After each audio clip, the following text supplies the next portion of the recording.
Gledate Gorenjska poročila na GIF TV.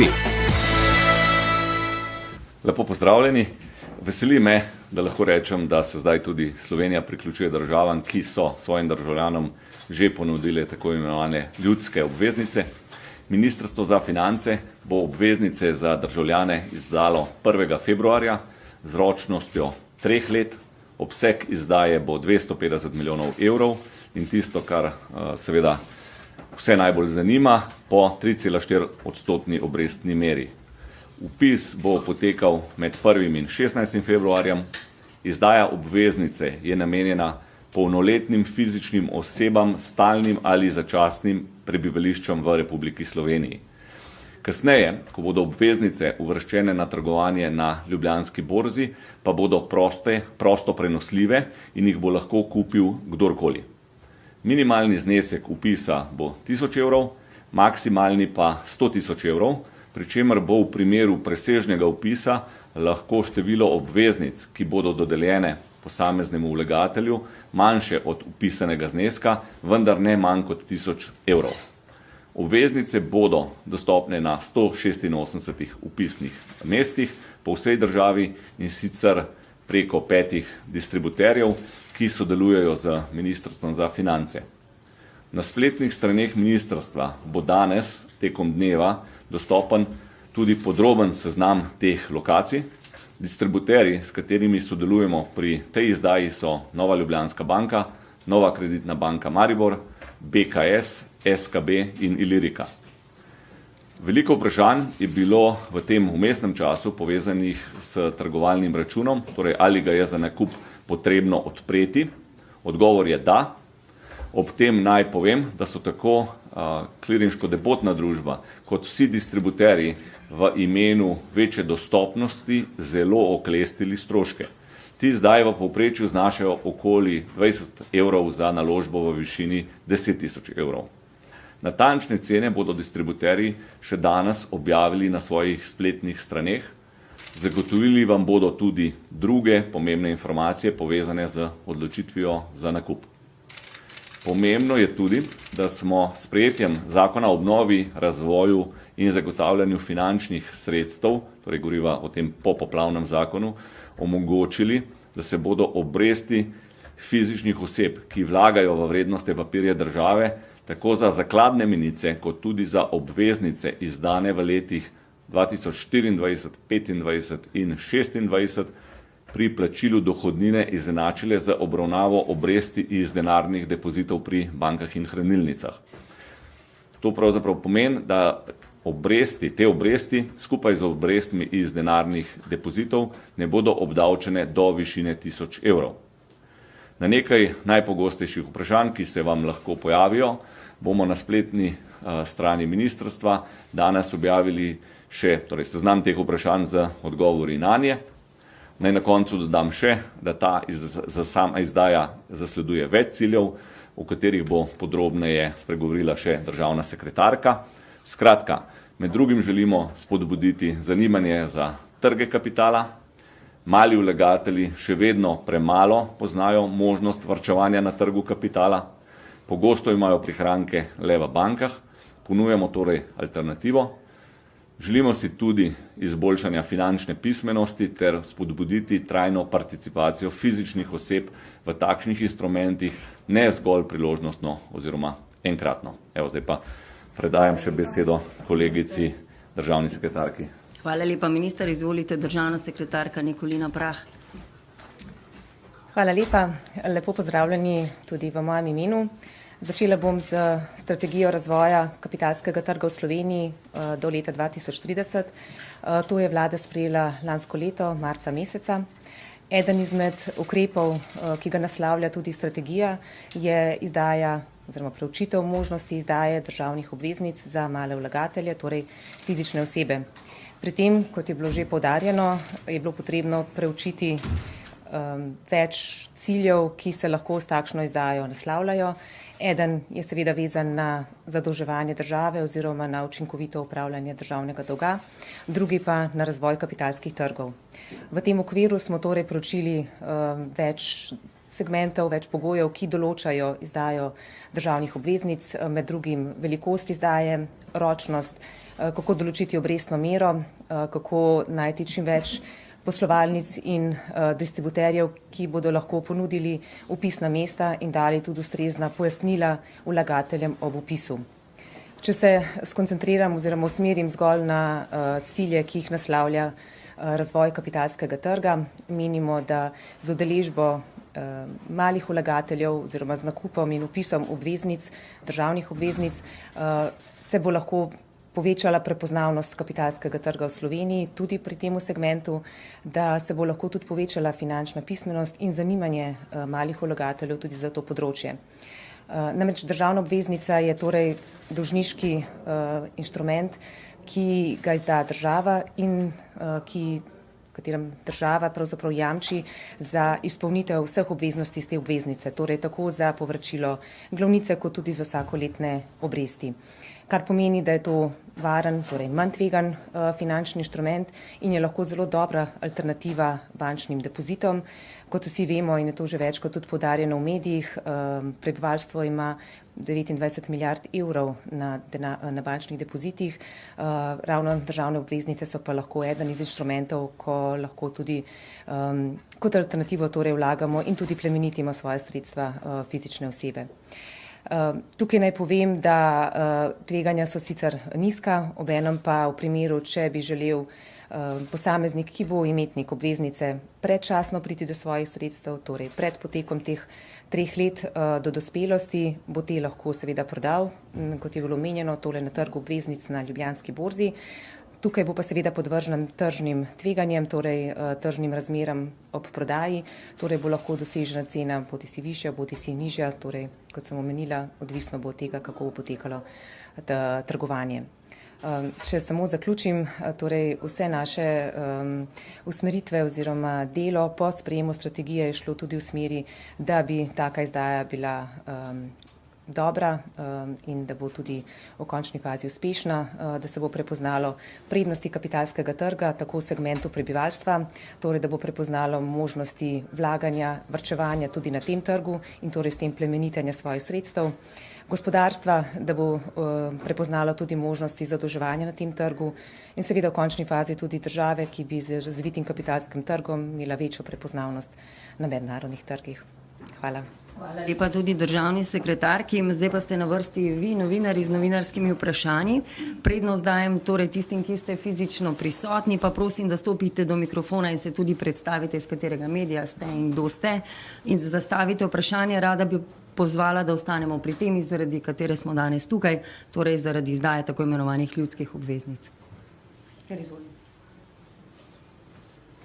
Brigita Potočnik, PAP TV, vprašanje za gospoda Boštjančiča. Se morda bojite nezaupanja državljanov? Kako naslavljate recimo ta problem? Kako jih prepričati? Pravzaprav ne. Jaz verjamem, da bo ta izdaja uspešna.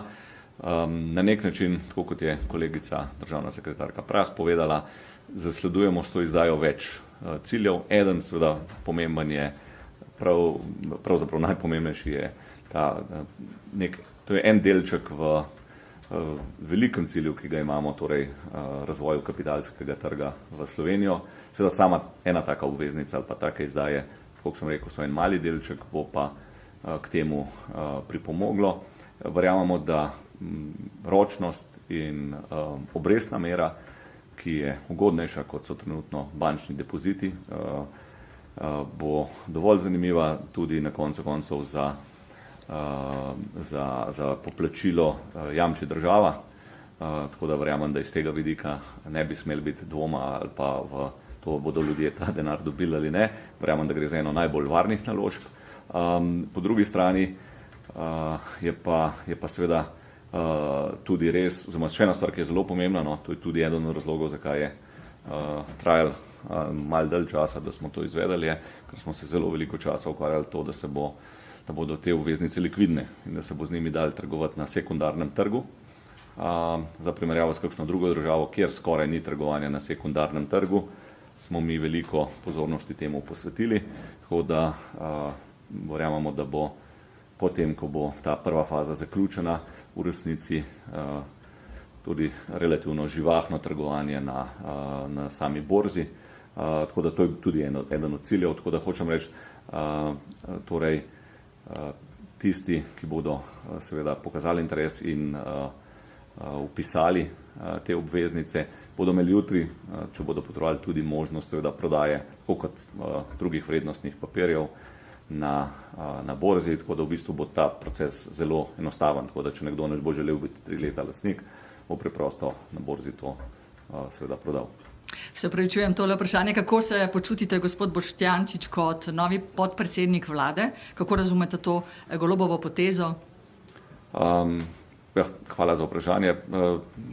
Razumem kot zaupanje, razumem pozitivno, tako da mislim, s predsednikom smo že do zdaj sodelovala odlično. Verjamem, da samo to sicer po sebi ne bo nič spremenilo, ampak tako da verjamem pa, da je odgovornost na nek način za to še večja. Nadaljujete pogajanja današnje glede plačnega sistema. Kako predvidevate, da bodo potekala? Kako hitro? A lahko najprej izčrpamo, prosim, teme samo na ljudsko obveznico, pa bo potem mogoče še kaj časa ostalo za druge teme. Imate tem? Izvolite, Andrej. Andrej Lončar, Forbes Slovenija. Rekli ste, da ste se s ponudniki, s 5 distributerji dogovarjali glede trgovalnih računov. Pa me zanima, tukaj pričakujete ste se dogovorili tudi za neko usklajeno ceno ali bodo oni dali ponudbe z nekim popustom glede na svoje neke tržne cene za te? Ja, hvala lepa za vprašanje. Torej, pogajanja so potekala z vsako banko oziroma distributerjem posebej. Vsaka banka je pri sebi preverila, kakšne so njene možnosti za določitev cene, tako da niso enotne pri vseh bankah, ampak vsaka je prilagodila glede na svoje poslovne odločitve in cilje, ki jih s to izdajo zasleduje. Zdaj ta izdaja je precej majhna, ampak me zanima, tukaj obstajajo kakšna sistemska tveganja oziroma nekaj, kar boste gledali, kako pač ta izdaja ljudskih obveznic vpliva na recimo stanje v bančnem sistemu in tako naprej. A je tukaj kakršnokoli vprašanje? Tako zdaj ob določitvi velikosti izdaje, torej 250 milijonov evrov, kot sem prej omenila, je bil tudi ta cilj glede zadolževanja države seveda vključen in je bilo presojeno, da je to tista velikost izdaje, ki je primerna in ki ne povzroča nobenih dodatnih obremenitev za proračun pa za sistem. Potem pa še samo to vprašanje, boste vidva kupila ljudske obveznice oziroma nameravate sodelovati? Ker Nikolina, izvoli, kaj si že prednjela. Ja, nameravam sodelovati, ja. Ja, tudi jaz verjetno, ja. Adi, izvoli. Je še vidno prednost? Ja, lahko. Dan, Marjeta Bogataj, Demokracija. Jaz imam iz našega uredništva 2 vprašanji, pa mogoče kar oboje preberem. Nekaj o razlogih, zakaj se je vlada odločila za izdajo obveznic, ste že navedli. Me pa zanima, ker nekateri navajajo, da zato, ker je pred bankrotom, recimo Rupar, kaj pravite na to? Če lahko centralno Kako? Če se lahko na sredino. Kako ste rekli, da je razlog za to, ker bi bila država pred bankrotom? Ja. Ja, ne vem, to ne pojasnila tisti ljudje, ki take neumnosti sprašujejo, kar dajo. Meni se zdi v resnici, sploh se mi ne zdi vredno na taka neumna vprašanja ali pa pomisleke odgovarjati. Rajš operiram z številkami pa s konkretnimi podatki, tako da gre za neke populistične izjave, ki, kot sem rekel, niso vredne niti komentarja. Dobro. Tudi o zaupanju ste že govorili. Je namreč dejstvo, da so bili državljani zdaj že 2-krat razlaščeni, če tako rečem, prvič v primeru NKBM in drugič v primeru podrejenih obveznic v NLB. S čim jamčite, da bo tokrat drugače, da obveznice ne bodo ponovno zaplenjene? Morda člani vlade jamčite z osebnim premoženjem, skratka, kaj bo drugače tokrat? Hvala. Zdaj bom najprej za nazaj govoril, tako kot ste ugotovila, gre za stare probleme, za katere bi bil vesel, da bi ljudje, ki so tiste odločitve takrat sprejemali, prevzeli odgovornost, vsaj politično, pa nažalost v politiki ni tako. Tako da verjamem, da je to vprašanje namenjeno kar nekaj politikom, ki so še danes zelo aktivni v politiki in so takrat seveda podpirali ali pa pozivali prebivalce k nekim transakcijam, ki se je kasneje izkazalo, da niso bile optimalne. Mi kot Ministrstvo za finance se še danes s tem ukvarjamo in je to v resnici rešujemo težave za nazaj. Tako da tudi na področju podrejencev v resnici smo zelo blizu priprave novega predloga zakona, kjer bomo seveda to naslovili. Kar se tiče tega inštrumenta, pa tako, kot sem rekel, seveda z inštrumentom se bo trgovalo ali pa z to obveznico se bo trgovalo na borzi. Če boš hotel predčasno prodati, bo pravzaprav ponudba in povpraševanje določalo, kakšna bo takrat cena. Na to seveda bomo tudi mi naprej upozarjali ljudi. Torej seveda določena tveganja so, ampak to tveganja so povezane z trgovanjem na sami borzi v kontekstu tveganja, da to ne bi bilo poplačano, pa seveda da teh tveganj ni. Mogoče še državna sekretarka, distinkcija. Tako. Samo par pojasnil. Sploh glede na razliko med inštrumentom, kot je državna obveznica oziroma delnica delniške družbe. Torej državna obveznica, kakor je bilo že danes z moje strani in z ministrove strani pojasnjeno, gre za finančni inštrument, torej dolžniški, ki ga bo izdala država in država jamči za izpolnitev vseh svojih obveznosti. Torej izdajatelj, v tem primeru država, torej dolguje imetniku obveznic njegov vložek in zato, kar se je zadolžil, torej mu tudi plačuje določene obresti. Država, kot je bilo omenjeno, ima, torej Republika Slovenija, dobro bonitetno oceno, je dobro prepoznana na mednarodnih trgih in bojazni, da v roku 3 let, da bi prišlo do hudih težav, kot je bilo tudi pojasneno, ni. Medtem ko delnico pa v bistvu postane imetnik, bom rekla, lastnik družbe. Dobi določeno upravičenje, kot je pravica do glasovanja, pravica do dividende, pravica do poplačila določenega deleža v primeru stečaja likvidacije. Kar pomeni, da izdajatelj delnice ne jamči za kakršnokoli povračilo tega vložka, ampak so dobički odvisni pravzaprav od dobrega poslovanja družbe.